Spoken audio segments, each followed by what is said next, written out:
आज का हमारा विषय है शंका। जी हां, शंका अर्थात दूसरों के आशय पर संदेह करना। ऐसा सोचना कि कोई हमें हानि पहुंचाना चाहता है, कोई हमसे अनुचित लाभ प्राप्त करने के लिए हमारे निकट आया है, ऐसा मानना। और संसार का अनुभव भी यही कहता है। प्रत्येक मनुष्य दूसरों से लाभ प्राप्त करने का प्रयास करता है, किंतु लाभ देना नहीं चाहता।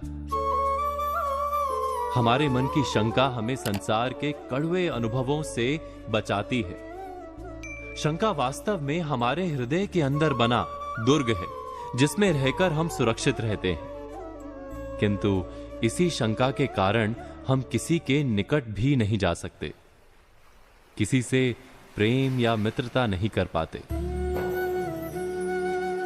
हम धीरे धीरे अत्यंत एकाकी और अकेले रह जाते हैं।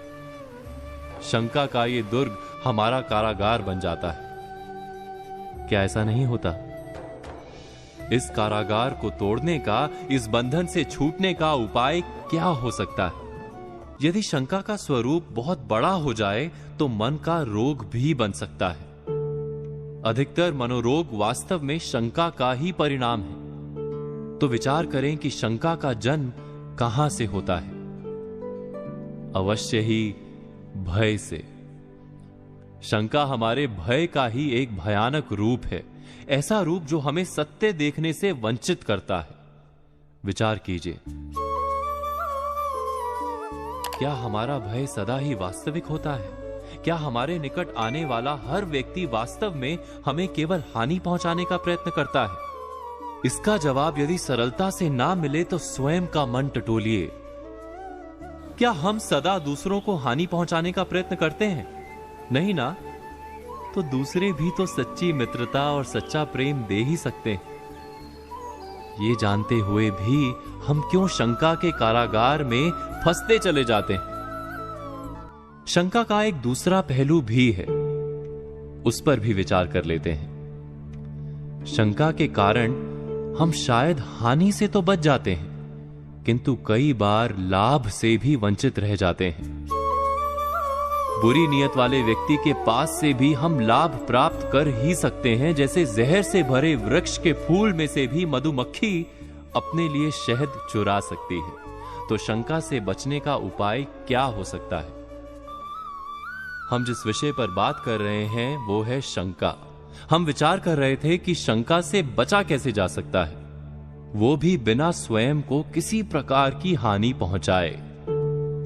ये सरल हो सकता है यदि हम ठीक से समझ लें कि हमारे भीतर की शंका का कारण बाहर नहीं, भीतर ही है। वास्तव में भय ही शंका का कारण है। किंतु हम जानते हैं कि भय का तो कोई कारण ही नहीं।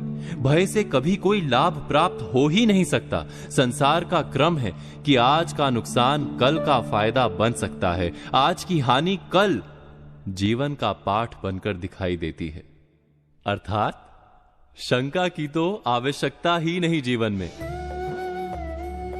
विश्वास के साथ संसार में सभी को मिलना, सभी अनुभवों का स्वागत करना और समय आने पर अपनी बुद्धि, अपने विवेक से अपना मार्ग बनाते रहना ही अधिक लाभदायी भी होता है और अधिक सुखदायी भी।